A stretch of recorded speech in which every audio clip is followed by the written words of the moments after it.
Let me look for Aparna.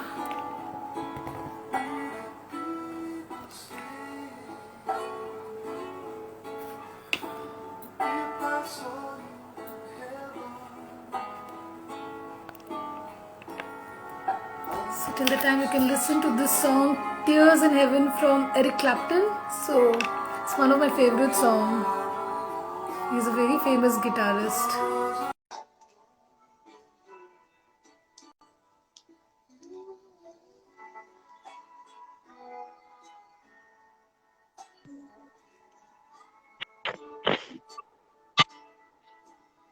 Hi Aparna.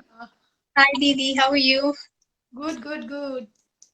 So it's lunchtime there? Yeah, I just finished my lunch. Cool. So you have energy for the chat show, yeah? I always have an energy to talk. You know me well. So I was playing the song "Tears in Heaven" from Eric Clapton, one of my favorite.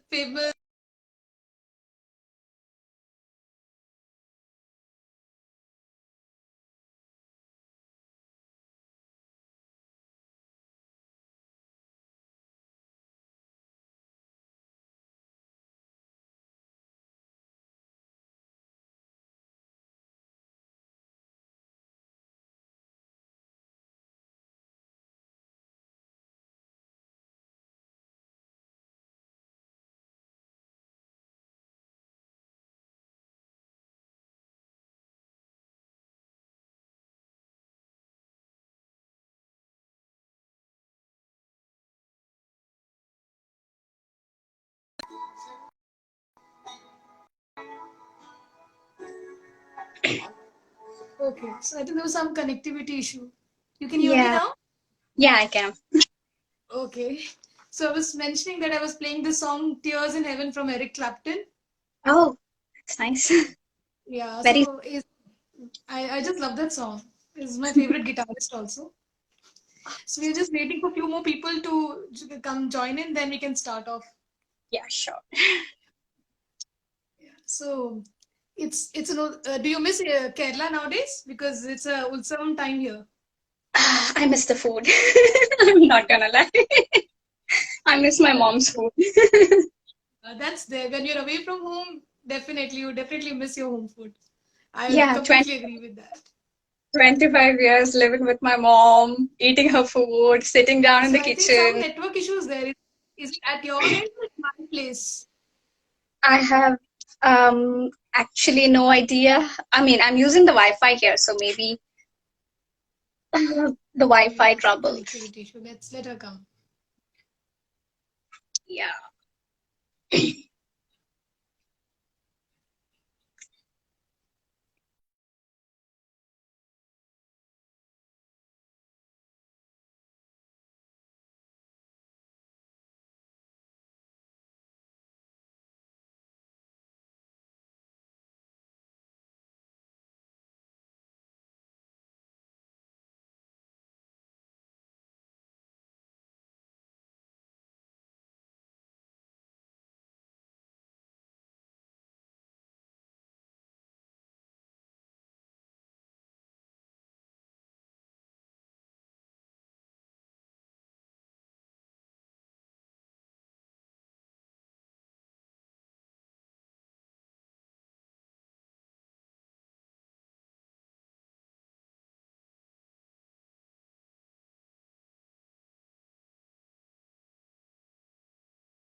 Hmm, let me connect to her again.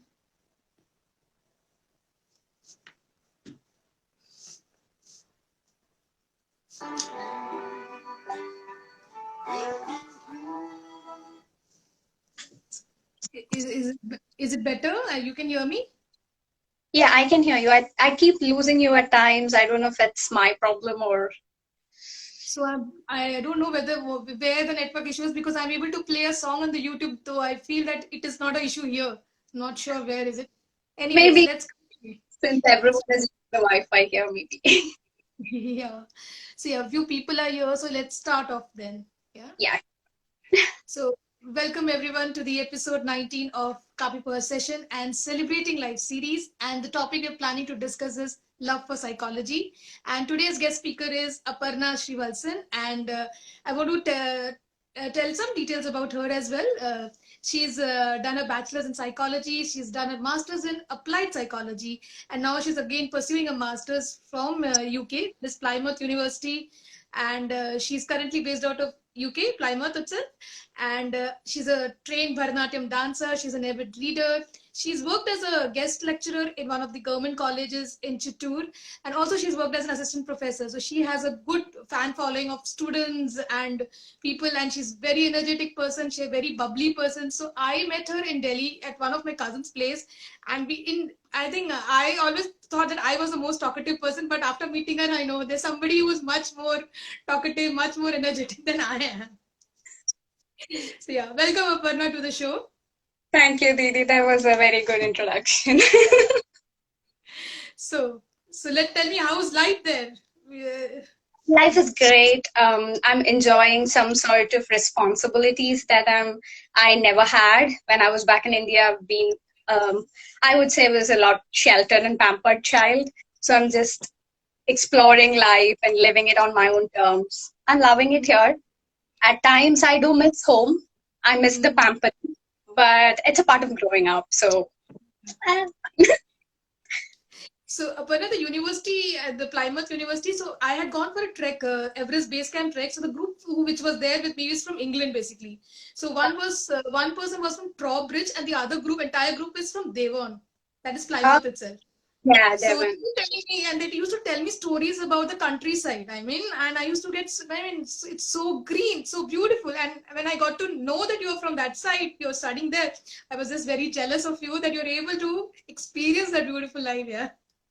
Yeah, it's like there is this hoe here. It's like the seafront.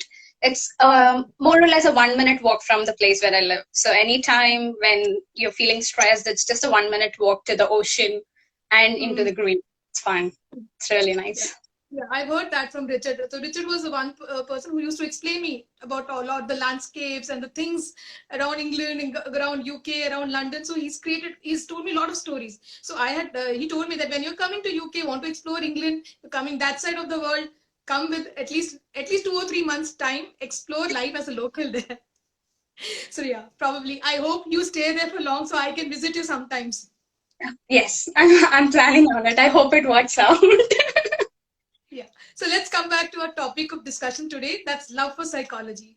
So the reason I wanted you to come on the show is that I know that you love psychology a lot, and that's why you've taken up psychology as a subject, and you want to pursue your career in this field as well. So I'll tell you how I got introduced to psychology and how did I fell in love with psychology. So one of my friends, she was doing a psychology in her as a bachelor's degree in JMC, that is back in Delhi, Jesus and Mary College, and I had gone as a subject there, so I had to fill up those what you call Q&A, that one-line answers. You have to tick the box, and I was a subject, and she had to do an analysis on me.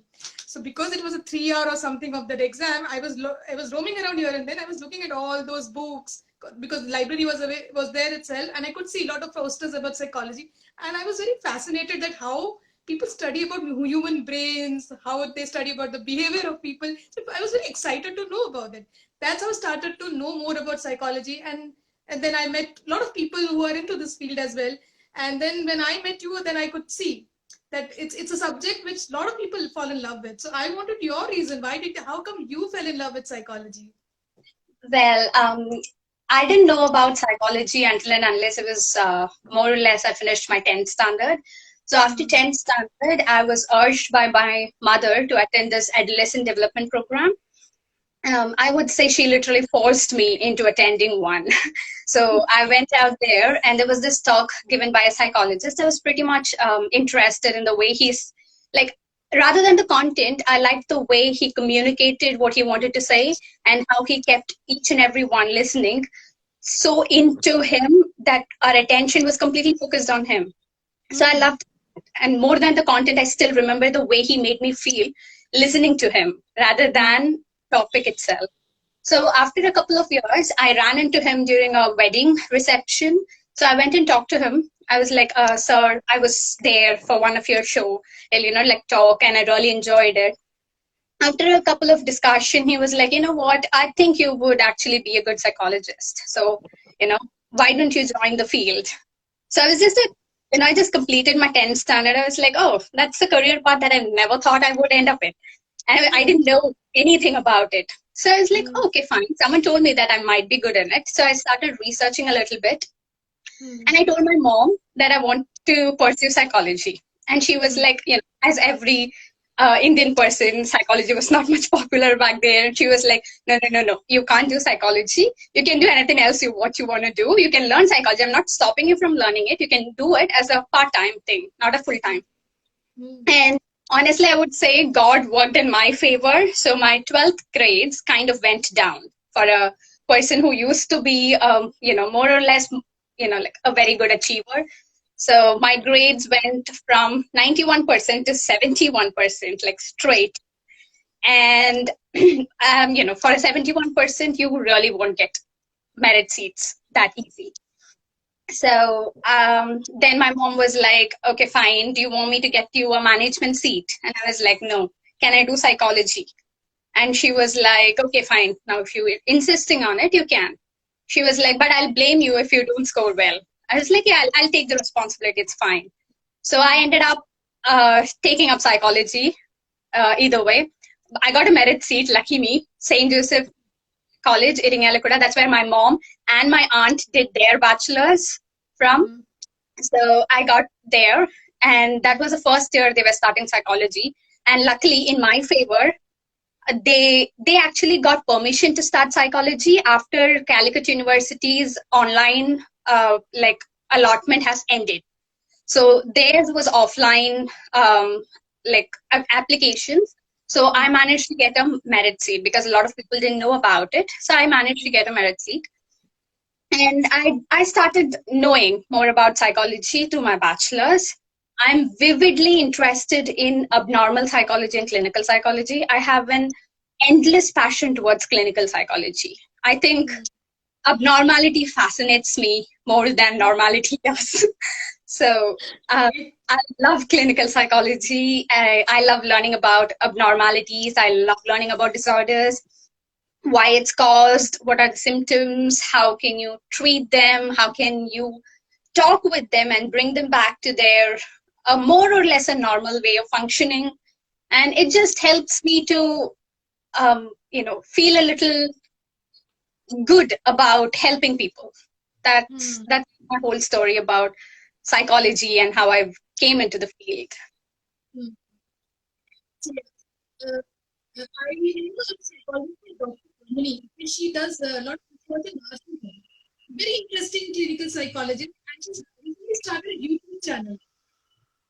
And it's beautiful, and it fascinates me. I really work with also interesting videos she's and so yeah. I also wanted to. I think that is another psychologist there. I read her work also, but I don't remember the name. But it's very interesting because when you say disorders and how the patterns and the behaviors of people are, and it fascinates you. So yeah, that's good. If it fascinates you, that's the kind of people who need to be there to treat people with those disorders as well. So yeah, it has to be fun. Whatever you are doing, you have to be passionate about it, and it has to be fun to work with. So tell me about your growing up years basically in Kerala. So how has been your life journey so far? It was always been me, my sister, mom and dad. So ours was a nuclear family. And we live in Palakkad and my mom's family is from Thrissur. So every holiday was more or less for me like a journey. Like I feel like if I'm ever to get married, I'm gonna be as far from my family as possible. So every time I'm going for a vacation, it would actually sound like a trip to them, my kids, rather than, just going. So that was, like a trip for us, a 2-hour trip. So, and my mom, she's from Iringalikuda, where Rekanti is from. And so we have like cousins. So it's always been like playing around with cousins, having a good time. And my dad's family is entirely different from my mom's family. So my mom's family, I would call them a little traditional, and my dad's family, I would call them a little bit more liberal. Like they are more fun oriented, and my mom's family is more family oriented, is what I feel. I could be wrong, but that's how I feel. And growing up, I would say my mom is the like my role model. I think whatever I am right now as a woman, it's more or less because of her. There are differences, like as individual differences do exist, but I find her to be a very bold person. And she has taken a lot of decision in her life at a very young age, and she don't regret anything. That's the best thing about her. She never regrets. It's like, yeah, I did it, I learned it. So that's something that I follow too. It's like either an experience or a lesson is how I take everything. It's like either a blessing or a lesson. That easy. And I did my schooling in Amrita Vidyalayam. So I find, Palakkad. I did it in Palakkad. And I love the way that my teachers groomed me. So if anyone compliments me about my language, like how proficient I am in English, I would really thank them for that. Because of them, I am what I am today. I can't say no to that. And I did my bachelor's in St. Joseph's College, and I loved it. It was an entirely different, like I would say a setup, entirely different one. It was nice. I'm in touch with a lot of professors in my undergraduate. Although I have lost touch with my school teachers, but I'm still in touch with my professors from bachelor's. And I did my master's in applied psychology from PSG College of Arts and Science, Coimbatore. I'm still in touch with all the professors there. Like I just love PSG. I never feel attached to colleges or schools ever before until and unless PSG came in. I'm just obsessed with that college. And that's more or less how I grew up. I grew up in a nuclear family, having lots of friends. They were my strength. Had loads of them. Mostly, I would say I had guy friends, then girlfriends, which was completely unconventional again. For a person from Kerala, you know that. Of course. So, yeah. But I think you have a huge following of students as well, because you were a guest lecturer at one of the government college. I think a lot of students, I've seen them following you and stuff like that. And also, you also worked as a professor also. So you have a big network of students as well. So how was it? How was your experience teaching students at such a young age, basically? I would say the first day, I still remember the first day in government college, because, government college in Kerala, we have this picture of like really like tall and muscle guys who do not listen to anything that you say. Just if they don't like it, they'll just stand up and leave the class. So that was the picture that I had about a government college before I walked in. And my first class was like, I had like 50 students in one class. And those were like first year philosophy students. So I taught for philosophy students.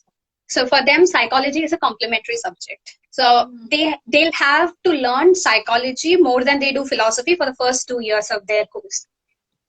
So they see me more than they see any of their other lecturers.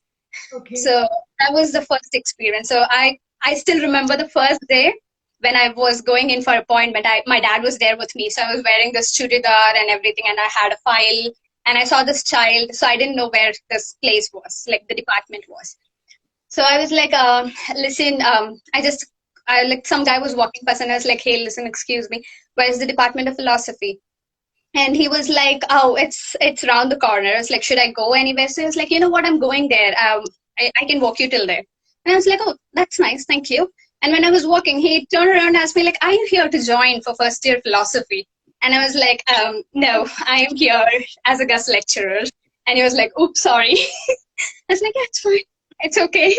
So from the next day onwards, even my my faculties there, they were like, you know what, it would be nice if you wear a sari, because at least that would help them to distinguish you as a lecturer. And evening I went into their class, I was standing there. I had this thing called a stage fright from a very small age. I used to go crazy afraid before a huge public. So these were like 50 students who were from a government college, who can actually get offended on anything I say, can stand up and walk by, which would actually hurt me. And I didn't want that. So I just made a basic introduction about myself and about the topic that I'm going to deal, and just got to know them. And I could still remember me shaking. I had to stand keeping my feet like a little bit apart, so my my knees won't hit together and make that noise. I was that afraid. But when after a few classes I got used to it, and they started loving me, I started loving them. And I think more or less than a teacher, I was more or less a sister, a friend, a person who imparts knowledge to them. So they never really saw me as a teacher. Like, I'm still their teacher, but they approach me as if they're approaching their own sisters. Like, ma'am, I'm in trouble. I ended up doing this. What am I supposed to do? So I get to know a lot about students, and I loved them. It was really nice. It was like, I loved the way I made them feel. Like, they felt secure, and they have told me openly that we could tell you anything, and we know that it's going to be safe in your hands. And they could leave out a lot of burden. So I loved that. I was really happy that I could do something for them, which, in their terms, they have never received. So it's good. I think they found you approachable, and they found that it's safety. The psychological safety is very important. That they share some information, you are not going to misuse it or belittle them or take advantage of it. So if you can be a friend to them, an approachable person, I think students would love that kind of a teacher, because it's rare to find that kind of a quality in people. So yeah, I think I can understand the way they must be interacting with you, and you must have also felt that love which you got from the students as well, because it's a two-way street. It's never a one-way street anytime. I adored it. I'm not gonna lie. It was more or less like you were a celebrity in a population. In a small population, I was like a celebrity. I get that. I receive highs and buys from everywhere. That was nice. Favorite teacher, right? That's how it is. So the other teachers might be jealous of you. This little girl who's come as, maybe, you never know. So yeah. So now we talk about psychology. You were a teacher there. So I think there are a lot of viewers and youngsters who want to know, if they take up psychology, what are the options available from a career perspective? Where can they go for higher studies and all? And how is it different? There are different kinds of psychology. As clinical psychologist is there, applied psychology is there. So different types of psychology courses are also available. If you can just give us a little brief about it, it would be beneficial. Yeah, for India, I would say the most prominent field that you can get into is clinical psychology, obviously, because so clinical psychology is wherein you will be working in a hospital setting. I would love to call it a hospital setting. So you'll have clients coming in with a lot of problems. Usually those would be more than adjustment issues. So you can actually classify disorders into many clusters. So if there are like mild disorders, like mild depression, or let's say like adjustmental issues, you usually consult a counselor than a psychologist. I'm not saying you cannot go to a psychologist for it, but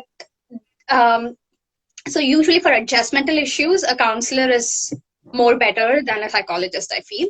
And so clinical psychology is for a little bit more severe problems. It deals with psychopathology. So disorders like neurosis, psychosis, mood disorders, personality disorders, somatoform disorders. I can go endless, I'm so sorry. So all those come under clinical psychology. And for being a clinical psychologist in India, you will have to complete your MPhil in clinical psychology from any university that has RCI recognition, which is recognized by the Rehabilitation Council of India, which is a 2-year course. MPhil is a 2-year course. And I would love to call it like for MBBS, after MBBS, there's a house urgency period where they actually get to practice. I find that to be more similar to MPhil in clinical psychology, where you get the practical exposure more and where you learn about therapy and disorders more. So till MSc, it would be theoretical knowledge, but for MPhil, it would be more practical. You'll have to deal with patients, you'll have to collect under supervision, basically. So you'll have a supervisor, you'll have clients, you'll do a complete psychological assessment and a therapy under the supervision of your mentor. And the other field of psychology that's really popular in India is counseling psychology. And for counseling psychology, I would say, like, a lot of people do say that after MSc you can be a counselor, which I really don't feel is true, because counseling requires its own set of basic skills. For a therapist also, you need a set of skills. For a counselor also, you need a set of skills, which are more or less similar. But I would say it is always best to have a doctorate so that you know a little bit more about what you're doing rather than just doing it.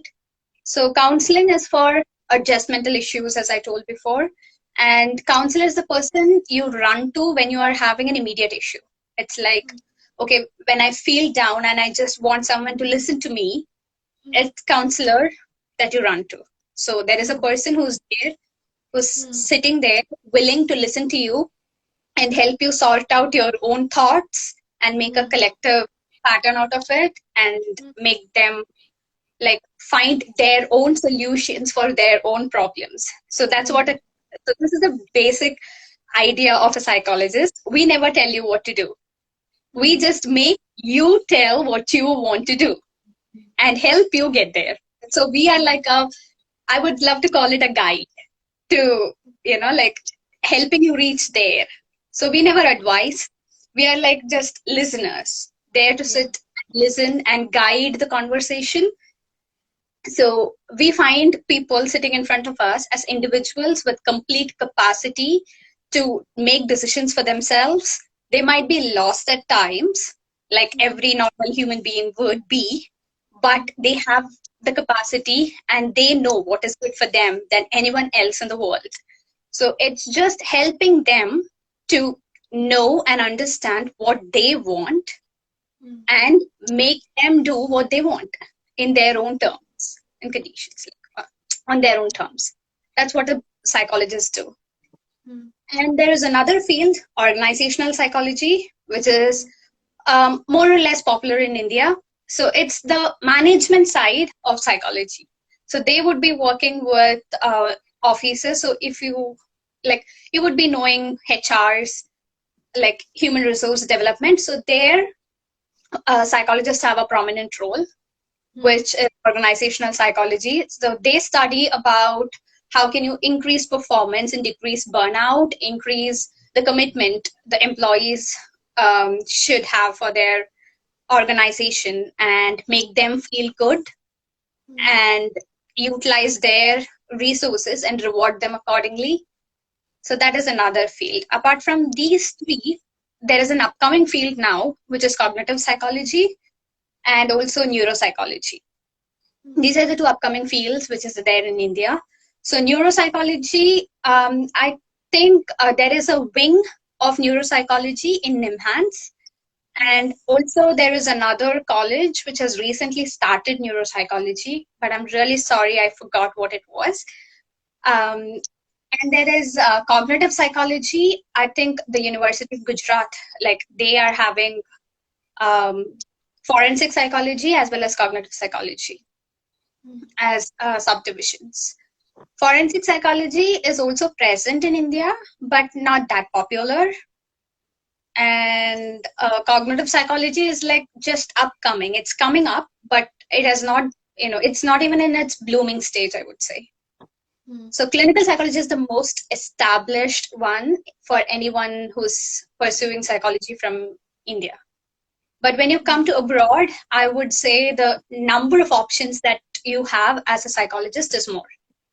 So here, what we have options is you can be a mental health well-being practitioner, Hmm. you can be an assistant psychologist, you can work with kids like for special needs.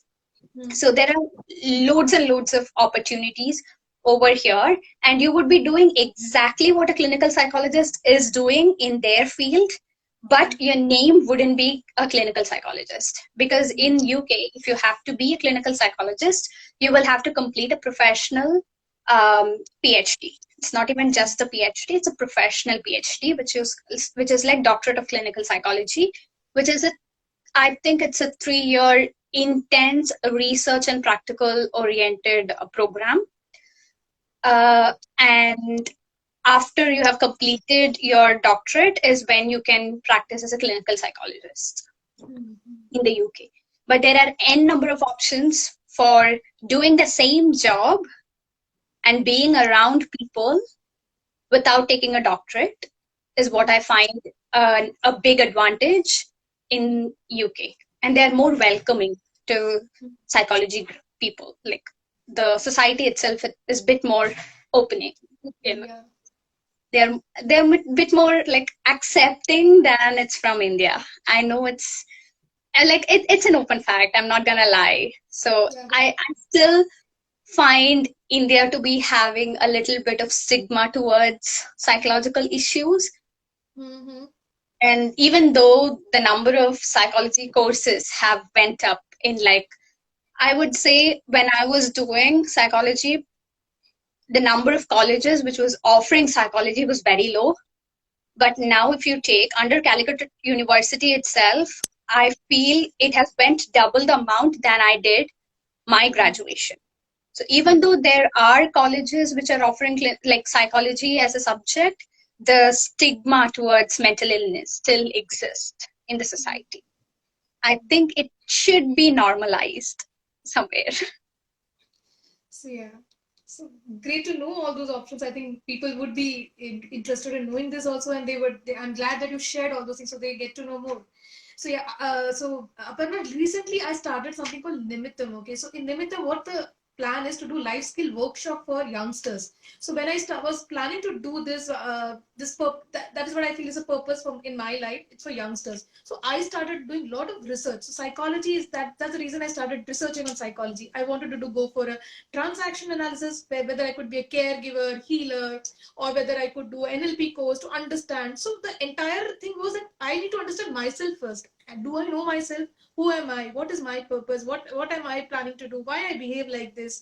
Why is my reaction like this? Why I'm not responding like this? So there's a lot of questions which I had for myself. So that's the reason I started reading a lot about psychology as such, listening to a lot of videos as well, because the kind of people who want to cater to through life skill. Because what does life skill do basically? It helps people to cope up with hardships in life. So basic decision making, so resolving problems. And if the kind of people I'm not trying to cater to are people who are from a background where it's not a very lower economical class people, and also they might be coming from a lot of abuses basically, physical abuse, emotional abuse, or maybe somebody who's gone to coming from a criminal background, their father or mother, maybe from that background, or from a place where they're not seen enough in their life. They're not lived a life of prosperity. So, in case if I have to cater to those people, I need to do slow down basically completely. The kind of city life I had, from there I went to a more mountain life because of my travel. I had to completely slow down, understand what people are all about. So I had to take a back seat,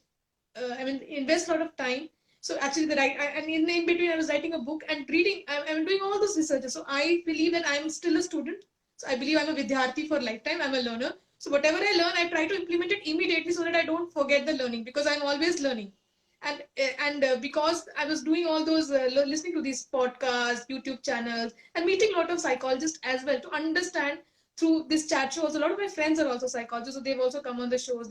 We've shared a lot of interesting topics as well. So this helps me in understanding the audience where I'm going to cater to, whether I understand my audience well or not. If I understand myself, I understand my audience, I can cater the kind of learning which I want to impart, so they can be upskilled in such a manner that when they're faced with some hardships in life, it's easy for them basically. That's the reason I wanted you also to come on the show, so that although I may not be able to take up a psychology at this point of time, because my interests are professional interests are very different. This is all things which These are all personal friend, the life skills and all those things. These are all my personal passion which I want to follow. Do something for the society, and not wherein I don't. It's not involving any money. It's involving skills basically, using people's skill to cater to people basically.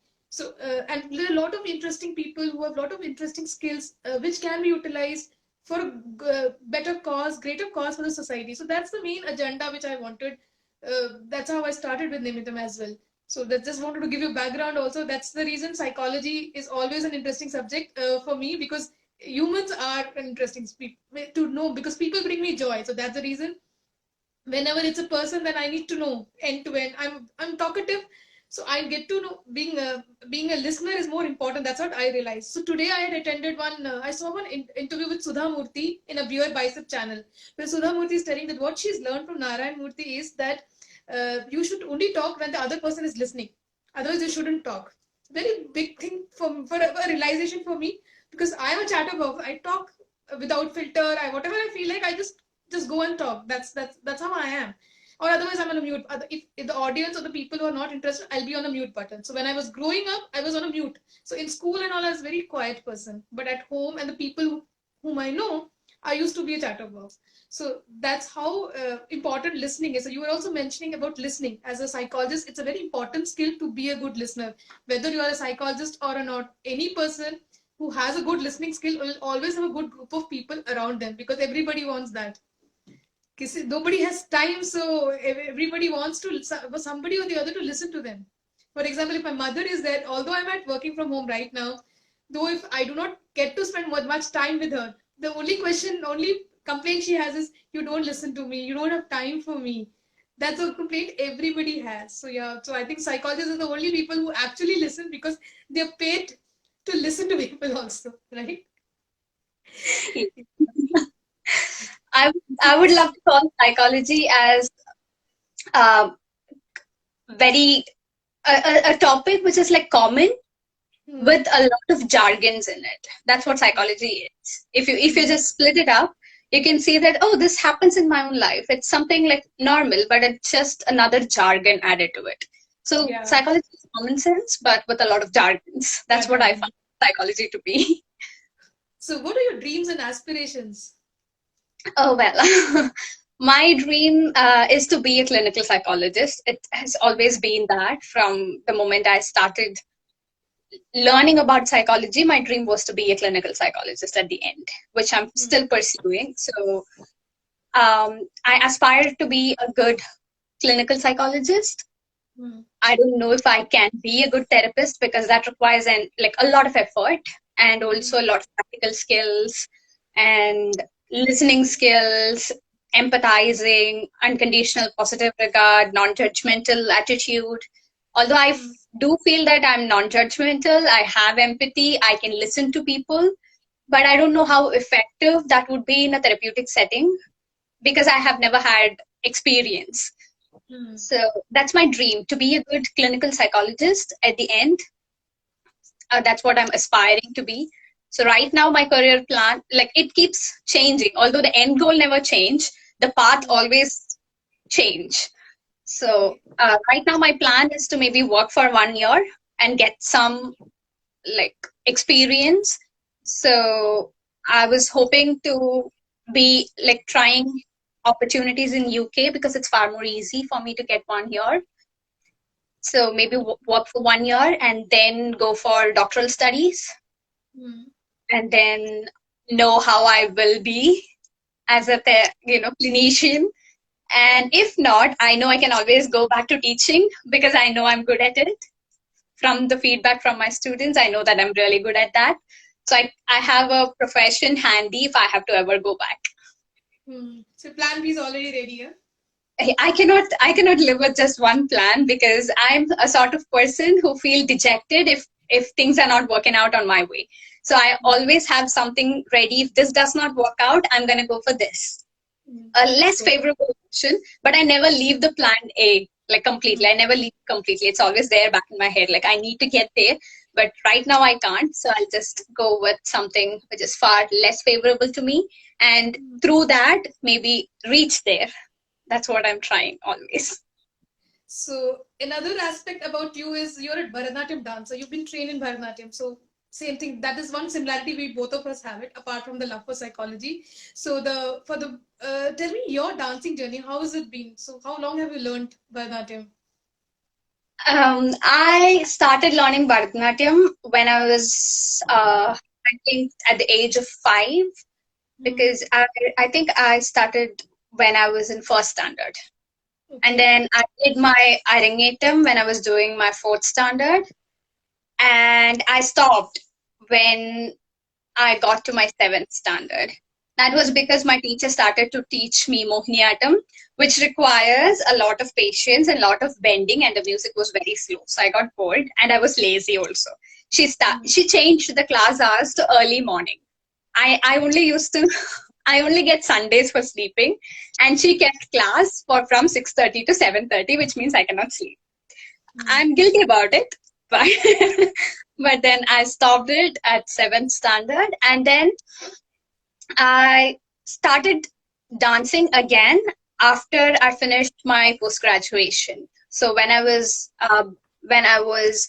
a guest lecturer at Chittur College, I started my dance again under the guidance of Ramya ma'am. So she is also from Palakkad. She has this dance school called Ramya Dance School. You can find her in YouTube and Instagram. So I learned dance from her. Even now also, whenever I can find some time, I do get into the online classes. That's the best thing I loved about COVID, because if COVID was not there, she would have never transferred her teaching into online, and I would not have been able to join the classes whenever I could. I miss my dance class a lot. I miss her. I miss my dance teacher. She used to call me her personal assistant. So I could perform and I could run an entire dance show behind the stage as well. So I used to do like for her. We had this annual function that was after I joined. It was just a couple of months after I joined. It was like a huge event. So I did the MC. I did like the organization, like which programs comes first. So we had the guidance from our teacher, but we as a team, like we have like a bunch of grown up kids. Like it's me, then there is another girl called Nivedita, there's Sonia, Shreya, Avantika. Like there are a bunch of grown up kids who usually run the backstage, and there are like all small kids whom we have to keep in line because they are very messy and they're kids. They never sit at one place. Even after Bharatanatyam costume, they could be seen running around, spoiling the makeup. So we have to be there. It's like, sit down there. Don't move. So we run the backstage. We did the MC, like everything. I learned organizational skills from her. That's how I learned organization skills. Now I'm really confident that I could run one entire dance program all by myself. I learned it from my dance teacher. I'm really grateful that she made me do it, because or else I would have never ever done it. It was great. I had really good people to support me. So I developed my teamwork. I developed my organizational skills. I developed my dancing skills all in just one program. Absolutely. The dance teachers, they teach you a lot of things. So I learned at a very young age, and then I stopped dancing. So my dance teacher, my earlier dance teacher, she's based out of Boston now, Jayashree Bala, and she's been we've learned discipline from her. And at a very young age, she used to do multitasking, like managing a school, college, basically classes. She used to study in Miranda College. Then she used to take classes for us. She was all rounder, basically, a musician, was in a band and everything. And later she moved into she did a mass comm degree, and where again she used to do environmental issues through dance. So another creativity. So when we were young, we were actually watching her do all those things. So we've learned a lot of things from her. So recently, I left dancing when she got married and moved to Boston. And then recently, a year back, last year. So last year only I started with, I'm back to dancing. So maybe I need to perform. I've not performed on stage for a long time. So maybe next year. So once things are fine, I might be able to perform. So looking forward for that. Yeah. So hope we get some chance to dance together. Hopefully someday. Yes, please. Yeah, the COVID thing has been very good for us because online you can attend classes. I am based out of Kochi, so I'm able to attend my dance teacher is in Bangalore, so we do online classes. I have met her only once, so I have not met her. I paid her the Guru Dakshina and I started the dance class, and the next week the COVID started, so there was no Oh, option to meet her. I've not met her also. I've just met her once. So that's if I had not met her, I think we wouldn't have started with the online classes also because it doesn't happen that way. Yeah, you have to meet somebody personally to know what the person is like, how the learning would happen, and all the stuff. But it clicked for us. So I normally have a weekday classes, and I am enjoying my journey as well. So when I see your photographs, your dancing, I mean, sometimes you post your photographs and videos, and also it's very nice to see them. So it's so refreshing, basically, to see somebody who's following the same passion as you are also having it. It's really nice. So it's an encouragement and inspiration for us, for me as well, to see people doing it. So in spite of your busy schedules, if you can do it, so no anybody can do it. So that's how you get inspired from others as well. So yeah, another interesting question I have for you is your life mantra basically. What's my your life, life mantra? Uh-huh. my life mantra is take life as it comes. You cannot Oh, plan your life. You can never plan it. I have planned it and failed miserably. So I think it's more or less like take life as it comes. And I'm a rational believer. I love to call myself a rational believer. I do believe that whatever happens in my life is always for a good reason. It might not be good for me right at that point, but it might eventually do me a good. That's what I believe. They might like there can be people who disagree. I I respect them as well. Like it's up to you to whether agree or to disagree. But this is my thing. Like that's what I believe in. So I take life as it comes. It eases down a lot of troubles, yeah. and it's So, always learning. so another thing is like I talked about life skills. So do you feel any one of the life skills which is very important as per you is needed? Well, as being an assistant professor and a guest lecturer, I would say effective communication. Of course, communication is very important. Very important. So I find communication, like you can talk it in both ways. So theoretically, it is we are able to express ourselves both verbally and non-verbally. For Mm-hmm. me, I would say personally, like so communication is basically expressing your ideas in relation with the knowledge the person is having. Like getting down to the level of knowledge that your audience have and communicating the ideas that you have in a way that they would understand. It's getting to know your audience first and then communicating. So I find communication with nonverbal cues very monotonous. Like if I'm talking to you without moving my body, that would be very robotic. I won't feel anything. So if a person is talking to me with hand gestures and they are just showing me things, I would be vividly, like I would be attentive because there is a lot of gestures involved. So there is something to actually bring back your concentration if it's wavering to somewhere.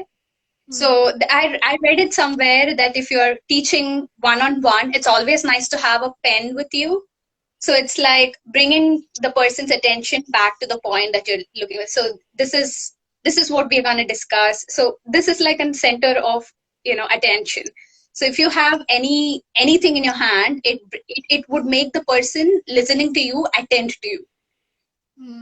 That's a good tip And basically. So I use this. So I never knew the purpose of it, but now you explained it well, yeah. I read it somewhere. I forgot where I read it, but it was there at the back of my head somewhere. So communication is really important. So I find so for verbal communication, if the person who do not follow your language is there, then the purpose of communication is not met. So if you mix verbal and non-verbal communication, I think whatever you're trying to communicate would be reached. So even if you're watching, as like for example, Korean dramas, even if you have no clue what they're saying, if you are seeing it with all the gestures and situations, you can understand what is being told. So that is communication. Hmm. I find So, that to be communication. So I find it in dance also. We are storytellers, right? Without telling, without speaking, without just our expressions, just hand gestures, we're able to tell a story. That too, mythological stories beautifully. India has such huge amount of stories to be told to everybody. So I find that's the reason I got back to dance, because it's a way of communicating. Whatever is there in you, you can communicate to the world that you want, the way you want it. Yeah. It's expressive basically, right? It is. And I find communication, so if you have to be a good communicator, you have to be an active listener as well. So I find people to be listening to respond. I just don't understand, why don't people listen to just understand and listen, not for replying back. So I think people should actually listen to understand the person and just to listen to them and not for replying. Because that then focuses attention on yourself and not the other person. When you want to reply, you, inside your head you will be thinking like, oh, this happened, so what should I respond? Why can't you just sit in silence and just let the person talk? They would figure it out themselves. Yeah. All they want is like everyone come to you, not because they don't know the answers, but because they just want someone to listen. You just be there. Silence is to be appreciated. So sometimes silence can do wonders. Just sit there and listen. That's all. Great. So yeah, so a lot of viewers are watching. I think a lot of people are watching this chat show as well. I wanted you to share some of the, I mean, lessons you with the viewers. What you feel that they can incorporate in their everyday life. Oh, one thing I always used to tell my students is never let your inner child die. Absolutely, never. Let the inner child die. So there is always a child in each and every one of you. Let them flourish. Let that child thrive. No, just don't let it die. Just keep it alive. Because that if that child is happy, you're happy, and you can make the world happy. Yeah, Is what. that's true. Great thought about it, because yeah, being with you, I know everybody will feel like a child only. The kind of energy you have with whenever we talk or anybody comes to, whenever you interact with people, I've seen that kind of energy, that they're completely open with you, and the kind of vibe they share with you, it's like, I mean, there are no inhibitions. They are always free to talk to you because you don't judge them. Basically, that's one of the reasons. And you go to their level and talk. Basically, you are in their shoes. You normally do that. That's a very good thing to. I mean, I appreciate that fact, because I have interacted with you. What for a limited period? You were there in Delhi at our cousin's place, Rekha Cheji's place, and we had interacted for a very short period of time. But look, that the bond is still there.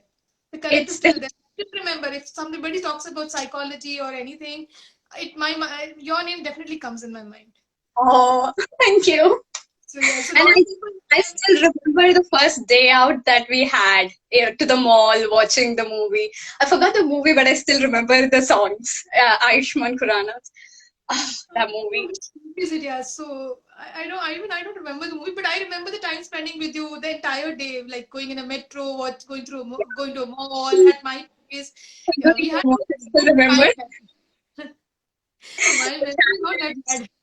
It's in years, right? It's 3 or 4 years now. I think it's already been like 3 years since I finished my PG. Yeah, it would be 2 years or so. Because you had come for a course, some training or something, right? I came to Delhi first time for an internship at DIPR, Defense Institute of Psychological Research. So I was there for 45 days. It was absolutely nice. I still consider Rekanti as my family. It's like not even, I'm close with Rekanti more than I'm close with my own aunt. I'm like, I'm more friendly with your friend than you are. So yeah, so I'm glad that I meet people like you everywhere I go. I mean, the connect which you get from the interaction is really good, because if you so earlier I used to think that if you should speak less, but then I thought that it's better to talk. Then you get to know about other people. Exactly. I think if you stay silent, you'll just remain in the background. Yeah, And being in the background, I find being in the background, there are certain advantages to it because you can know and observe people. So if you're silent in a very crowded situation, you can see what each and every person is doing, what they're saying. So you can pay attention more. But if you're always in the background, that kind of do not make, no one is going to notice you. You're always going to remain in the background itself, which I find. So I think balance is very much required in life. So too much of anything can actually destroy you.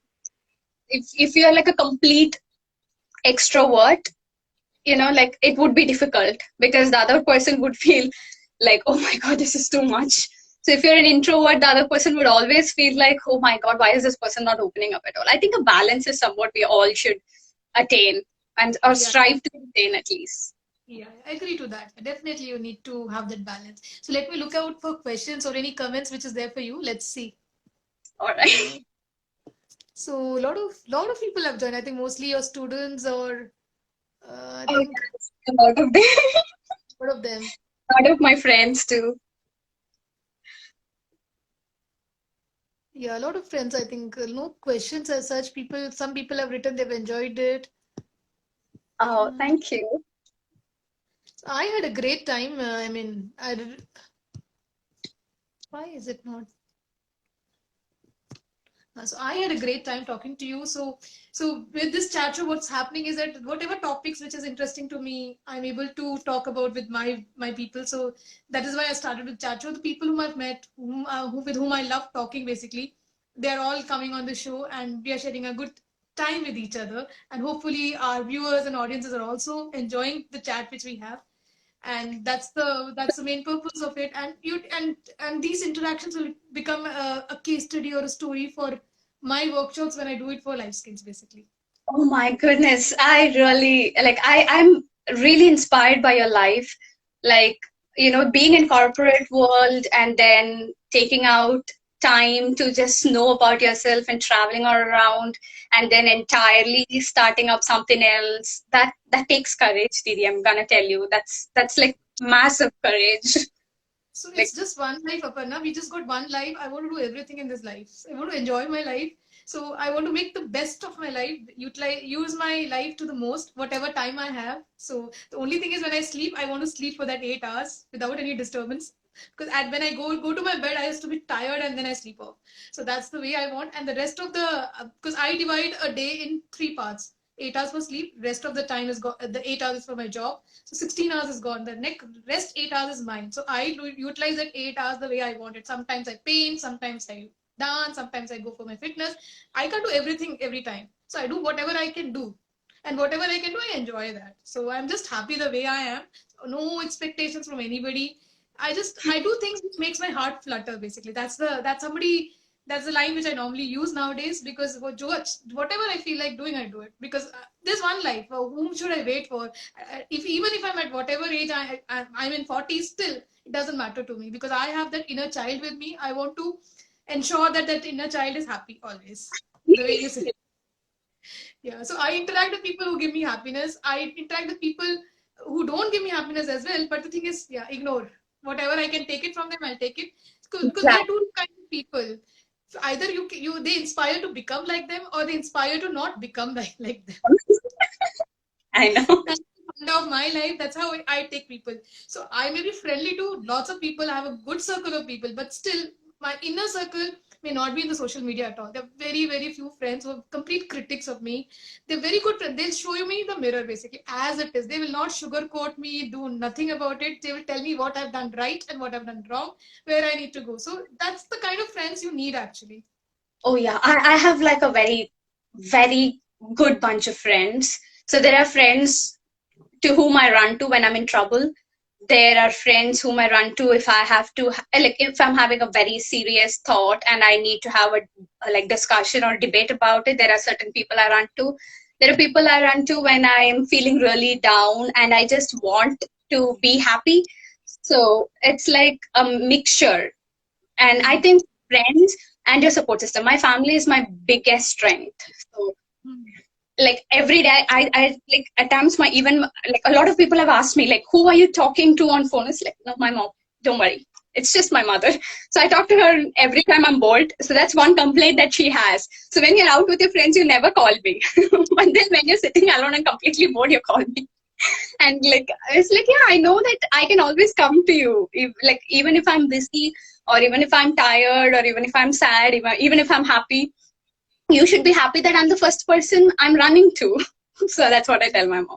So my family is the biggest strength and my biggest weakness, I would say. Like anything that basically affects them affects me.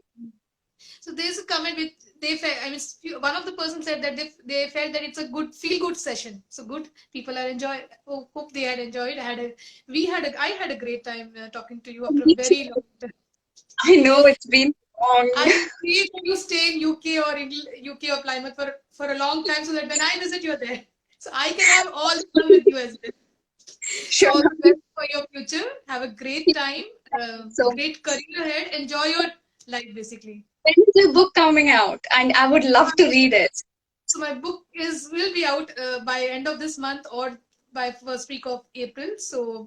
there any Yeah, e-copy or it's will just a be hard no, there'll be it's a it would be paperback great if I also, could and get a signed copy. Like, yeah, the it's a sign, if signed I could. copy. Yeah, definitely. Yeah, I'll do that.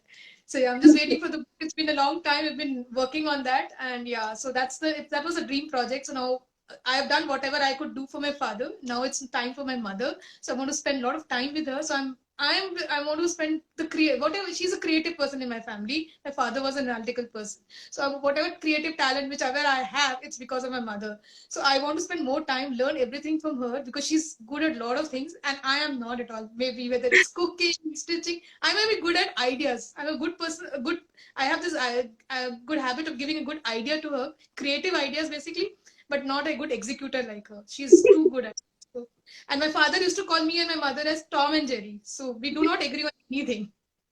So I'm the Jerry, she's the Tom, and we never agree on anything.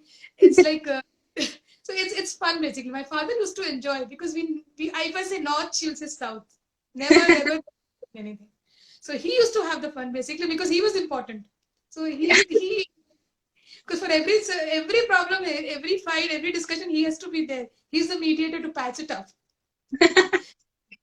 So yeah, we do miss him. But yeah. So now I'm just planning to have a few more chat shows, few more episodes of the chat show, then end it up for a small time, take a break, invest more time on myself for some learnings and all because I want to do some courses and all, plus get something to be done with my mother as well. And I'm planning to get my house designed basically, getting a Wow. renovation done. So these things, when I'm doing the creative side, I want to be away from my writing or the other aspects of it. So I'll take a pause at that point of time. So yeah, once the book is out, that's the time when I want to invest there. So by that time, I can easily close out all the shows and everything, and then we'll start shows in the next phase. So yeah, another month or so, we'll have few more episodes to go on. Yeah. Thanks for coming on the show, taking out time for us, sharing your Thank valuable inputs. Yeah. you. So you have work tomorrow, Sunday, or Yeah, is it holiday? no. I'm actually I work as part-time as a care assistant with dementia patients. So I'm working tomorrow. This was my day off. Hmm. So The I wanted next to be a geriatrician, you know that. So some I wanted to be a geriatrician at some point of time to take care of the old people. I don't know why so I used to oh, go to this you know, like old people are like really like they're so good. Like even I work with them on a just a 2 week, like 2 days in a week. That's how much I spend with them, but they're very sweet. Like they like because they have dementia, they could be a little violent at times, but apart from that, they're very, very sweet. You can sit down and have a talk with them, and they're like fun people. I find them to be more like loving and fun than the people of my own age. They're Yeah, like very sweet. They're like kids. I find them to be like kids. There is, I think it's regressing back to your childhood. Old age is basically regressing back to your childhood. that innocence is still there at that age as well. Yeah. I think during the growing up time, everyone curbs their child inside, and at old age, it starts to come out in like very weird ways.